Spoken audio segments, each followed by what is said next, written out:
के अंबाला के धूलकोट में स्वामी गीतानंद जी यानी गुरुजी की कुटिया के दो शिष्य। एक ने जमीन में गीता जी को ध्येय बनाकर संन्यास एवं अध्यात्म की ऊंचाइयों को छुआ और घर घर गीता के प्रचार प्रसार के लिए अपना पूर्ण जीवन समर्पित किया, और दूसरे ने मेडिकल साइंस और शिक्षा जगत में लाखों लोगों की निशुल्क सेवा की।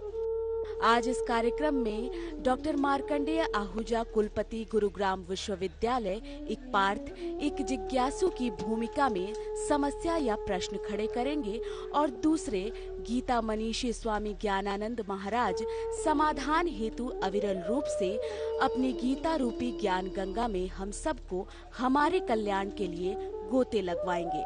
आइए देखते हैं कार्यक्रम जियो गीता के संग, सीखो जीने का ढंग। दर्शकों, स्वागत है आपका कार्यक्रम जियो गीता के संग, सीखें जीने का ढंग। हमारी चर्चा गीता मनीषी स्वामी ज्ञानानंद जी महाराज से 15वें अध्याय को लेकर चल रही है। महाराज जी 15वें अध्याय के तीसरे श्लोक में भगवान कहते हैं, न रूपम अस्य इह तथा उपलभ्यते न अंत न च आदि न च संप्रतिष्ठा अश्वत्थम एनम सुविरणम मूलम असंग शस्त्रेण दृढ़ेन छित्त्वा। इस वृक्ष के वास्तविक स्वरूप का अनुभव इस जगत में नहीं किया जा सकता। कोई भी नहीं समझ सकता कि इसका आदि कहाँ है, इसका अंत कहाँ है या इसका आधार कहाँ है। लेकिन मनुष्य को चाहिए कि इस दृढ़ मूल वाले वृक्ष को विरक्ति के शास्त्र से काटे।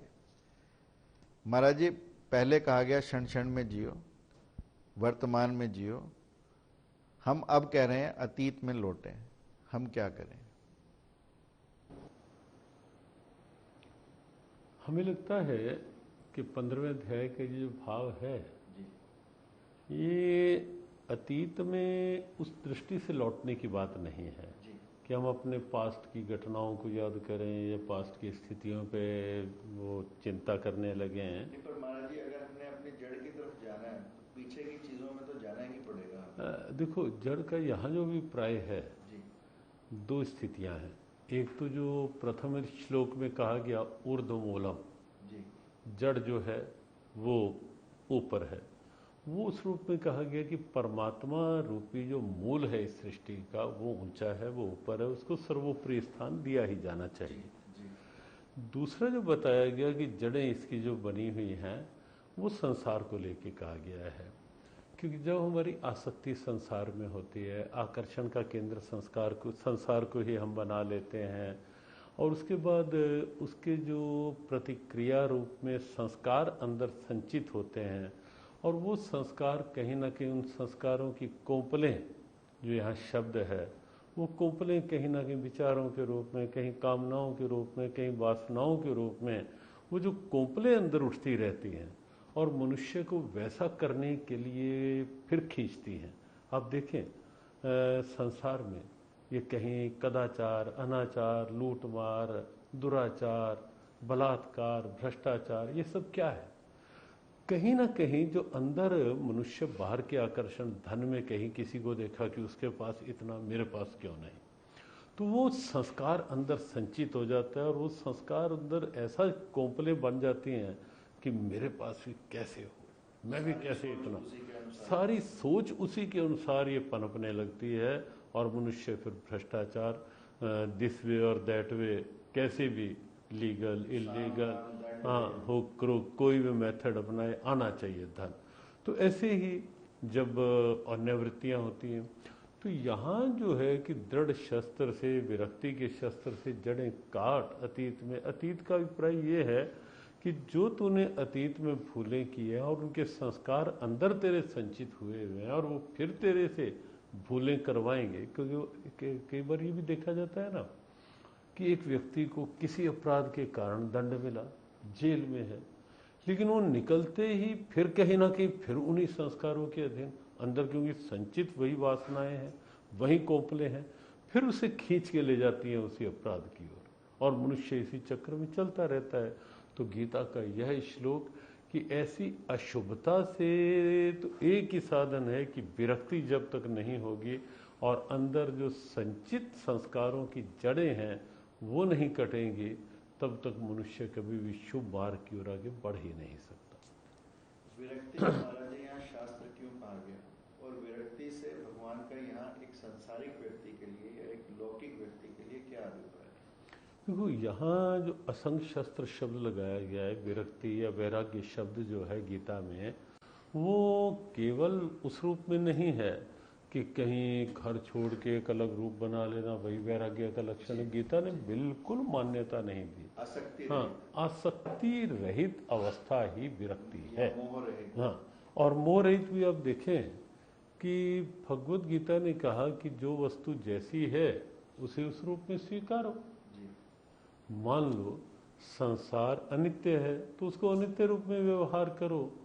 जहाँ सुख नहीं, परिणामता दुख की स्थिति है, तो वहाँ से उस प्रकार का लगाव भाव रखो। और जो परमात्मा शाश्वत है, स्थायी है, स्थिर है, आनंद का स्रोत है, उन परमात्मा में राग करो। तो जब हमारी आसक्ति संसार से हटकर चेतना में हो जाएगी, शाश्वत में हो जाएगी, तो वो आसक्ति नहीं, वो भक्ति बन जाएगी। तो आसक्ति रहित अवस्था ही गीता की विरक्ति है। महाराज जी, गीता की धारणा है कि संसार श्रेष्ठ से अश्रेष्ठ की ओर का पतन है। उस हिसाब से हिंदुओं की जो सतयुग से लेकर कलयुग की अवरोहण की धारणा है वो भी सही लगती है, लेकिन ज्ञात इतिहास बताता है कि मनुष्य जाति दासता और दरिद्रता से निकलकर क्रमशः समृद्धि और स्वतंत्रता की ओर गतिमान रही है। आप क्या कहेंगे? देखो, सृष्टि का अगर हम वो स्वरूप देखें तो वो निश्चित रूप से लगता है कि धीरे धीरे श्रेष्ठता की ओर जाने का है। और तो और आप देखें, हर बात में हमारी एक वैचारिकता, व्यवहारिकता, वैज्ञानिकता कि अपने यहाँ जो अवतार परंपरा भी है, भगवान संभवामी युगे युगे कहकर युग युग में अवतार लेते हैं। तो अवतार परंपरा को भी आप देखेंगे ना तो उसी रूप में आपको दिखाई देगी। भगवान ने पहला अवतार मत्स्य अवतार के रूप में लिया, जलचर के रूप में। तब व्यक्ति भी शायद मनुष्य का जो एवोल्यूशन है तब मछली से ही आगे वही आगे बढ़ी। उसके बाद उन्होंने कच्छप अवतार लिया। कच्छप अवतार, कछुआ एक ऐसा प्राणी, मछली केवल पानी में रहती है, लेकिन कछुआ पानी में भी रह लेता है और जमीन में भी रह लेता है, दोनों जगह रह लेता है। तो कच्छप अवतार लिया। उसके बाद धीरे धीरे उन्होंने वराह अवतार लिया, और वराह में भी आप देखें पशु की श्रेणी में आए। और उसमें आके भी उन्होंने कहा कि वराह में भी बिल्कुल वराह को पशुओं में भी थोड़ा उस दृष्टि से गिना जाता है, बहुत श्रेष्ठता में नहीं लिया जाता। तो भगवान ने अपने को उस स्थिति में स्वीकारा कि मैं सब में हूँ, और धीरे धीरे विकासवाद का ये नियम है। अब डार्विन का जो एवोल्यूशन की थ्योरी है वो थोड़ा अलग तरह की उसने ली, लेकिन अपने यहाँ विकासवाद का देखें इस रूप में जब आगे बढ़ा, विकास तो उसमें भी ऐसे ही हुआ। हाँ, विकास उसमें भी ऐसे हुआ, लेकिन अंततः वो वहां तक नहीं पहुंच पाए ना, अध्यात्म तक नहीं पहुंच पाए। तो अपने यहाँ आप देखें शरीरों तक, शरीरों के विकास तक ही पहुंचे। शरीर की चेतना का जिसके कारण शरीर विकसित हो रहा है वो नहीं, वो वहां तक वो नहीं जा पाए। तो लेकिन आप यहाँ देखें कि 12 अवतार हुआ, फिर भगवान ने नरसिंह अवतार लिया, आधा शरीर मनुष्य का, आधा पशुओं का, और उसके बाद वामन अवतार में आए, इंसान में भी छोटे रूप में आए। तो जैसा कहा जाता है कि इंसान बौना बना, फिर धीरे धीरे, तो उस रूप में आप देखें तो अवतार परंपरा भी श्री कृष्ण अवतार में आकर पूर्ण अवतार की स्थिति में आए। तो अवतार परंपरा भी उसी विकास के बाद के अनुसार धीरे धीरे श्रेष्ठता की ओर गई। और वैसे भी जीवन का जो उत्थान की स्थिति यही कही जाती है कि स्टेप बाय स्टेप आगे बढ़ना वो सत्य है। लेकिन जहाँ तक आपने युगों की बात कही कि ये 4 युग हैं, तो ये युग तो ये सृष्टि का एक क्रम है। ये केवल ये नहीं कहा जाएगा कि इसमें अवरोहण हुए, हर युग की अपनी विशेषता भी है, श्रेष्ठता भी है। जो कलयुग की श्रेष्ठता है वो केवल कलयुग की है। जो द्वापर कलयुग के की श्रेष्ठता तो यही है ना महाराज जी, कि कलयुग नाम आधारा, नाम आधारा, कि नाम लेकर भी आपकी वो हो सकती है, जो सतयुग में वर्षों वर्षों की तपस्या वर्षों में वर्ष की समाधि से नहीं होती थी। जी हमारे एक संत बड़ी अच्छी बात कहते थे। जी वो कहते थे कि जैसे कोई सब्जी बेचने वाला है, जी सुबह जब वो सब्जी बेचता है तो वो उसके रेट्स कुछ होते हैं, ताज़ी सब्जी, दोपहर को कुछ हो जाते हैं, शाम को थोड़ा और कम हो जाते हैं। तो जब वो रात होने लगती है, घर जाना होता है, तो तब वो कहने लगा भाव के भाव, भाव के भाव, भाव के भाव। भाव के भाव का मतलब कि जो मैं लाया हूँ वो उसी भाव में जो मिल रहा है वही ठीक है। तो ये चार युगों की जो स्थिति है वो भी यही है। ये कलयुग आते आते तो भगवान भी कहते हैं भाई थोड़ा सा भाव दिखाओ, मैं उसी में मिल जाऊंगा तुम्हें। बाकी तो सतयुग में तुम श्रेष्ठता में तपस्या करते रहो, त्रेता युग में यज्ञ करते रहो, द्वापर युग में षोडश उपचार पूजा करते रहो, कल युग में तो केवल भाव के भाव मिल जाऊंगा। भाव दिखाओ और मुझे प्राप्त कर लो। तो हर युग की अपनी एक स्थिति है, लेकिन इसे हम केवल अवरोहण नहीं। और फिर आप देखें ना कि कलयुग के बाद फिर सतयुग का क्रम प्रारंभ होता है अपनी परंपराओं में। तो ये परंपराओं का एक सर्कल चल रहा है। महाराज जी, पर त्रेता और द्वापर में भेद क्यों पड़ा? त्रेता पहले क्यों आया और द्वापर बाद में क्यों आया? देखो, उसमें कोई ऐसी तो शास्त्रीय मान्यता नहीं है कि त्रेता और द्वापर का एक क्रम बना हुआ है कि सतयुग आया फिर आना तो द्वापर चाहिए दूसरा। नहीं, द्वापर का ऐसा कोई विधान नहीं है कि द्वापर ही आना चाहिए था। ऐसा कहीं शास्त्र में नहीं था। आना चाहिए था लेकिन नहीं आया। वो क्रम ही शुरू से यही बना हुआ है कि ऐसा कुछ पढ़ने में आता है महाराज जी कि अहिल्या के लिए परमात्मा ने युगों की गति तक को बदल दिया, क्योंकि अहिल्या का उद्धार भगवान ने करना था, इसलिए भगवान राम को त्रेता को पहले लाना पड़ा, यानी युगों की गति को भी भगवान ने भक्त के लिए बदल दिया। इस ढंग से हम क्रम में जाएंगे तो ऐसी कई घटनाएं आती हैं, और कई घटनाएं ऐसी भी आती हैं कि भगवान ने सूर्य की गति को भी रोक दिया, कि सूर्य अस्त का समय ही बदल दिया, ऐसी वो बदलवाया। ऐसी घटनाएं भी आती हैं कि ऋषियों ने यमराज की पूरी व्यवस्था को ही बदल डाला, जाके सीधा यमराज के पास पहुंच गए, मांडव्य ऋषि जैसे, वो भी हुआ। ऐसी नचिकेता ने यमराज की व्यवस्था के आगे सीधे प्रश्न खड़े किए। ध्रुव ने काल की स्थिति को अपने अनुसार ढाल लिया, देवताओं की स्थिति को ढाल लिया, मार्कंडे ने बदला। ऐसी ऐसी ढेरों स्थितियां आती हैं। और तो और भगवान राम का अवतार जब हुआ तो सूर्य की गति वो 6 मास तक कहते हैं कि सूर्य हिले ही नहीं, और तब उनको चंद्रमा को लगा कि मेरा क्या होगा। तो भगवान ने कहा कि अगले अवतार में मैं तेरे समय में आऊँगा, चंद्रवंशी कहलाऊँगा। तो कई स्थितियाँ बनना पड़ा। तो ऐसी कुछ स्थितियाँ भगवान के विशेषाधिकार में आ ही जाती हैं। उनके हाथ में है सब कि वो गति रोकें, गति बदलें, लेकिन सामान्य स्थिति में क्रम यही चलता आ रहा है। महाराज जी, चौथे श्लोक में भगवान कहते हैं तत्पदम तत्परिमार्गी तव्यम यस्मिन् गता न निर्वंतति भूय तमेव च आद्यम पुरुषम प्रपद्यते यत प्रवृत्ति प्रसूता पुराणी। तत्पश्चात ऐसे स्थान की खोज करनी चाहिए जहां जाकर वापस लौटना ना पड़े, और जहां उस भगवान की शरण ग्रहण कर ली जाए जिससे अनादिकाल से प्रत्येक वस्तु के सूत्रपात तथा विस्तार होता आया है। महाराज जी, इस श्लोक में भगवान कौन से स्थान की खोज की बात करना चाहते हैं जहां जाकर वापस लौटना ना पड़े?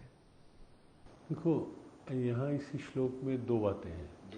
एक तो ये जो लिखा ततः पदम, ताकि उसके पश्चात, क्योंकि आप देखें पहले श्लोक में जब ये कहा कि असंग शस्त्रेन दृढ़ेन चित्वा, विरक्ति के शस्त्र से तो काट, वो काटना क्या है? अंदर के जो संस्कार हैं। और जब तक वो कटेंगे नहीं, आप इसको ऐसे समझे। एक बार मथुरा में कुछ लोग, मथुरा के चौबे कहते हैं कि उनको जाना था गोकुल नाव से। अब शाम को अपना काम करके नाव पे बैठे, लेकिन वहाँ कुछ भांग का भी असर चलता है, तो वो असर भी था। तो बैठे जब, तो बैठ के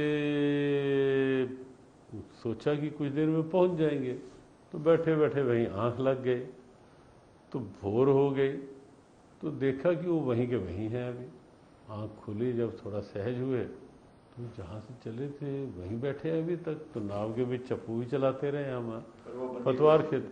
तो वो था क्या कि वो जो रस्सी बंधी होती है नौका की, वो खोली नहीं, बैठ गए और बैठ के चप्पू मारते रहे, तो नाव कैसे पहुंची। तो इसलिए एक तो भगवान ये कहते हैं कि तब खोजो जब पहले वो अंदर से जड़ें कट जाए, खुल जाए, मन की रस्सी जो बंधी पड़ी है कहीं ना कहीं आसक्ति से, उसको खोलो, फिर खोज करो। और वो धाम जो है, देखो संसार के स्तर पर जब तक जीव कामनाओं, वासनाओं, अधूरे अरमानों को लेकर जाएगा, तब तक उनकी पूर्ति के लिए उसे फिर से संसार में आना ही पड़ेगा। ये जो अपने सनातन धर्म में पुनर्जन्म का सिद्धांत है, वो बड़ा वैचारिक है, सीधा है कि क्यों पुनर्जन्म होता है, क्यों आना पड़ता है। क्योंकि जाते हुए कुछ अधूरी कामनाएं, अधूरे कार्य, अधूरे अरमान यहाँ छोड़ गए थे। जैसे अब यहाँ बैठे बैठे कोई यहाँ से उठ के जाए और थोड़ी देर में फिर आ जाए, क्यों आए यहाँ, तो वो कहेगा कि मेरा मोबाइल रह गया था, यही मेरा रुमाल रह गया था। तो क्यों आए, कुछ यहाँ छूट गया था। तो संसार से जाकर फिर क्यों लौटना पड़ा, कुछ कामनाओं का बोझा अधूरा छोड़ गए थे, अरमान रह गए थे, आना पड़ा। लेकिन ये अवस्था वो है जब वो कट जाता है अंदर से सारा, और तब जीव केवल परमात्मा की खोज, और परमात्मा क्योंकि जीव की शाश्वत गति है, अगले श्लोकों में आएगा। संसार में जब तक रहेंगे तो संसार स्वयं आने जाने वाला है, आने जाने वाले की साथ रहेंगे, उनमें चित्तवृत्ति आसक्ति रहेगी, तो चक्र आने जाने का चलता रहेगा। और जब शाश्वत सत्ता के साथ जीव एक रूप हो जाएगा, खोज कर लेगा, तो वहाँ तो आने जाने का कोई प्रश्न नहीं, जीव भी एक शाश्वत पद पालेगा, परम धाम पालेगा। तो इसलिए फिर उसका लौटना नहीं, फिर तो परमात्मा के साथ एक रूपता का परम आनंद।